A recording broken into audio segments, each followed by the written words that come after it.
Hey, I'm Spencer Lum from Ground Glass, and today I want to talk about sales. And not just sales, but sales as business survival. The problem with sales for so many wedding photographers is that you have this brand, and that's about you and your voice. And then you have these pictures that you take, and that's definitely about you and your voice. And then you have this thing in the middle, and that's about the sale.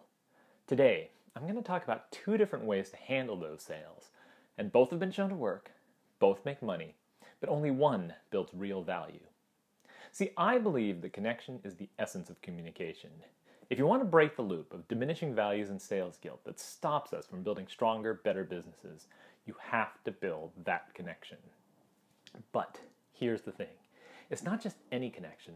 It's a very special type of connection that we all do, and yet, most of us, we don't even realize it. Have you ever noticed that some people, they seem magnetic, like they can convince you of anything? Now, usually, we kind of assume that that's something you can't learn. So if you don't have the charisma, your only choice is to either be pushy or passive, and neither's that great. But what if that was a superpower you could learn? See, I actually spent a good amount of time pretty much down in the dumps. In fact, in 2009, I had a run where I didn't book 14 meetings in a row. And that was only the tip of the iceberg. I mean, there were so many weddings where I just felt like I was nothing more than a vendor, and I felt like my business was basically a huge lie. But I was lucky. I made some discoveries around that time that really changed things. And by one point in 2014, I had finished a run of booking 24 out of 25 meetings. So there were some big changes. And here's what I found. You don't need charisma. All along, I assumed it was about the charm and the personality. But once I started looking at the way people actually work, I found out that there was a form of invisible communication that was a lot more powerful, and better yet, it's something you can actually learn. And this is what I want you to remember. Connection creates communication. See, a great sales meeting, it's a little like a movie. It's not about having a bunch of great scenes or an amazing performance. It's about adding up to an experience. In sales, you create that experience through a series of small actions that in total get people to really burst with excitement. And the reason most of us can never create that connection is actually really simple. We're just focusing on the wrong thing. One of my favorite quotes of all time, it comes from the director Frank Capra. He said, "I made mistakes in drama. I thought drama was when actors cried, but drama is when the audience cries."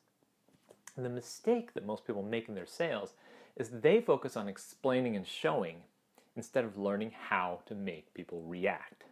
So that's what we're going to focus on today. We're going to talk about a form of invisible communication that's actually based on making people react.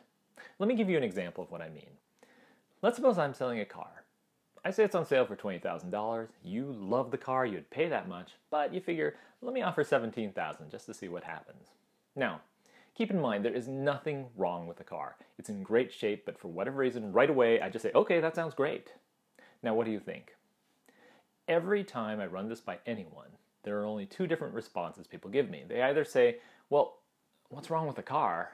Or the second thing they think is, damn, I could have had it for less. Now, let's change things up just a tiny bit. This time, you ask for the $17,000, and then I pause and I look really uncomfortable. Finally, I pull out my phone and you see me text my wife.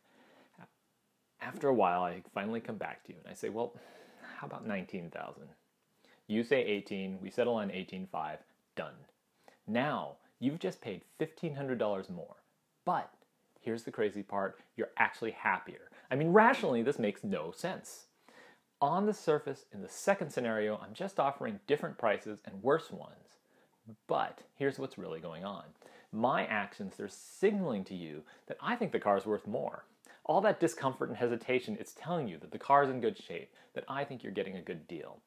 In the first case, on the other hand, the signals I'm actually sending are something's wrong. So there's something dicey going on. Now, here's my story. When I started, I had basically taken the strategy of just charging less than other people who had a similar level of quality. And that worked, got me plenty of business, but it also caused some really big problems. First, when your competitive advantage is charging less, you're always being underpaid. Another thing that happened is that I got used to the income.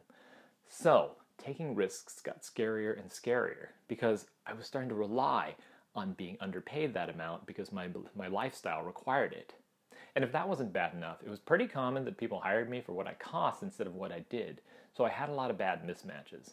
Like if you've ever had a client who micromanages everything you do and they keep telling you what to shoot because you're just kind of a hired gun to them, then you know exactly what I mean.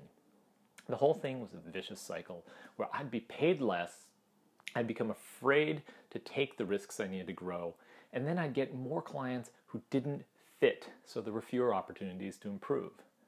Well, finally, I couldn't take it anymore. I worked up the nerve to raise my prices and trust that the value was there. And I remember I was super anxious about it. I couldn't sleep at night, but I knew I had to do it. Well, I finally raised the prices, and it was a total fail. It was exactly what I was afraid was going to happen. My booking rate plummeted. That's when I hit that stretch of 14 missed bookings. And I remember every night, to my right, sitting on my nightstand, was my iPhone. And, well, the first thing in the morning, I remember I'd pull it out and I'd start scanning through the emails just to see if anyone had sent an inquiry or if anyone was ready to book. And I felt incredibly needy. See, the problem was I never really learned to sell by value. And I know I'm not the only one who's ever faced this. I get a lot of emails from people, and they'll tell me things like, I'm the most expensive person in my market, but I can't get the sales I want because everyone else is charging so much less. Or maybe other people, they'll tell me they don't know how to stop undercharging. And is there anything more frustrating than when you send out your price sheet or a follow-up after a meeting that seemed like it went well, and the people, they just disappear? I call this the pray for pay approach, because you're trying to convince people to hire you. You're trying to prove to them that you're the best choice. And when you do that, what happens is you put the client in the position of judging you. But I want you to imagine a really different experience. Think of a time you really splurged on something.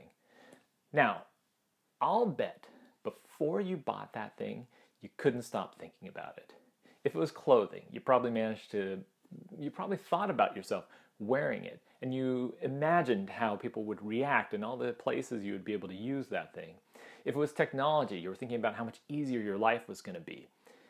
It's just like that thing, it sank its claws into you, and you had to have it. And the funny thing is, when you feel that way, you not only make up your own reasons to buy it, but you're willing to pay more. It's the easiest form of selling possible. All you need to do is build up enough emotional energy to push people, or to let people push themselves over the edge, and that's why I call it momentum selling. You don't have to worry about the guilt or being salesy. Are people going to pay more when you get stuck in their heads and they can't stop thinking about you? Absolutely. Are people going to like you more and need you more? Absolutely.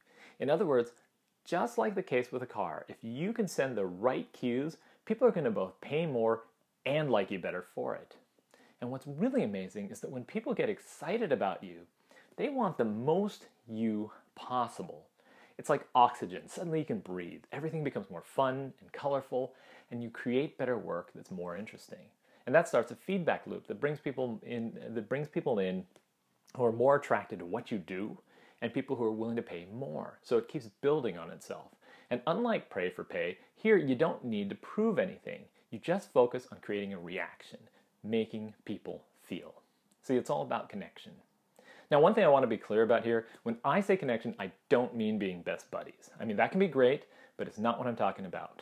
What I mean is getting people into a state of mind where they become receptive and open to you. Once they're there, then they'll really listen to you. So it's all about these invisible cues and signals. See, it's a little like this. We all have this wall around us, and that's our BS meter. Its job is to protect us from people who want to take advantage of us.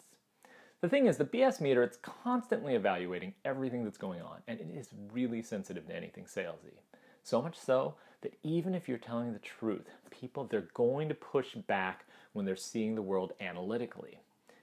You can't get someone excited and emotional in that splurge sort of way if their BS meter is scanning everything you say.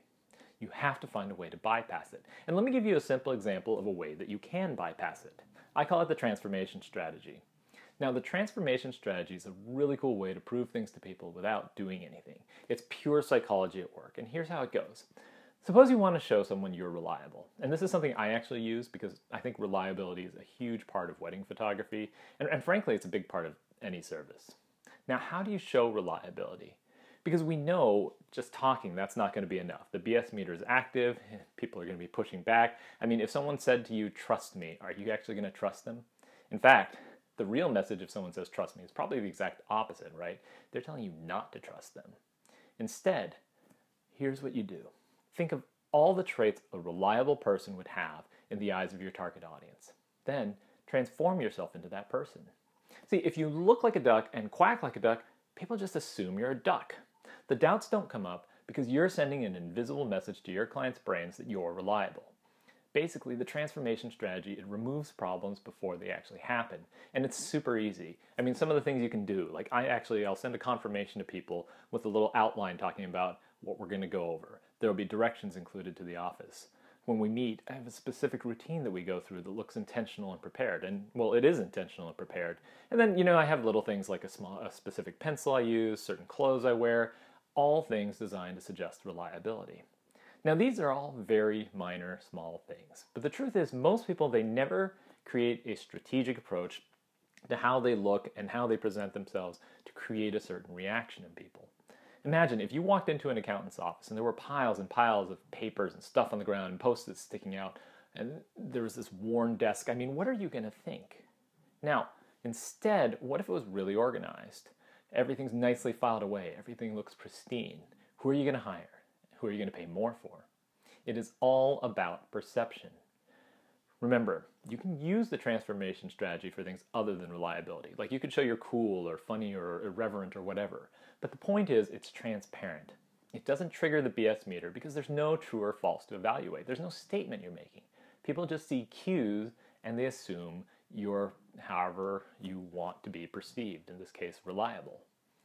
When you're using momentum selling, you are doing the exact opposite of pray for pay sales. Instead of hoping people that they're going to pick you, you're using your sales meetings to build an experience. Just like the idea of making a movie, every action is designed to create a response.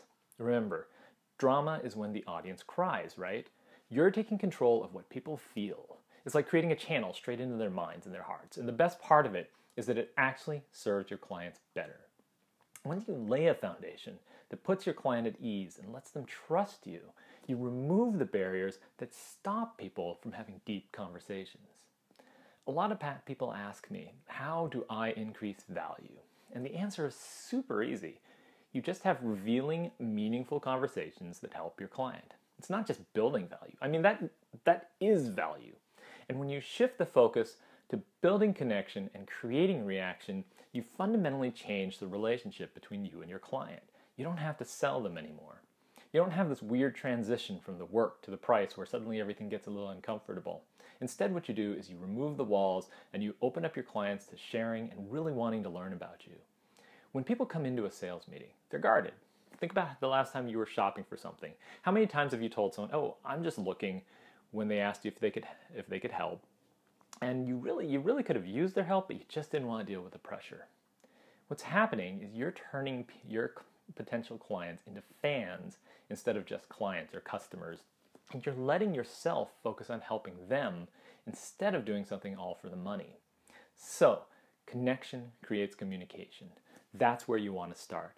Focus on the invisible cues. Create a transparent process that lets people genuinely get comfortable so they can start to share the things other photographers aren't hearing about. That's how you control the sales experience, and that's how you make yourself stand out. Now, where do we go from here?